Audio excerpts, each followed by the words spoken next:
GV பிரகாஷோட ஆக்டிங்கில் release ஆன ஹாப்பிராஜ் படம் ஓவராலாக எப்படி இருக்குது? ஸோ அந்த படத்தை பார்த்துட்டு என்னோட ஒப்பீனியனை தான் நான் சொல்ல போகிறேன். இது ஒரு ஒன் ஆஃப் த ரிவ்யூ அப்படின்னு சொல்லலாம். One of the review.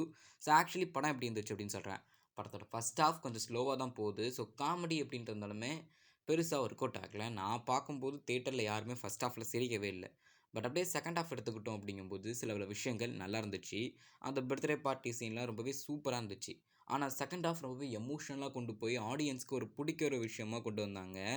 சொன்ன மாதிரி தான் செகண்ட் ஹாஃப் ரொம்பவே சூப்பராக ட்ரை பண்ணியிருந்தாங்க. நிறைய எமோஷனல் கண்டென்ட்லாம் இருந்தது. எல்லாத்துக்கும் மேலே படத்தில் ஹீரோயினுக்கு சிஸ்டராக நடிச்சிருந்த அந்த சின்ன பொண்ணு சூப்பராக ஆக்ட் பண்ணியிருந்தாங்க. அப்பாஸ் வந்திருக்காரு இந்த படத்தில், கம்பேக் கொடுக்குறாரு. லிட்ரலி நல்லா இருந்துச்சு. கண்டிப்பாக போய் பாருங்கள். எல்லாத்துக்கும் மேலே சில விஷயங்கள் நல்லாவே இருந்துச்சு, சில விஷயங்கள் கொஞ்சம் சுமாராக தான் இருந்துச்சு.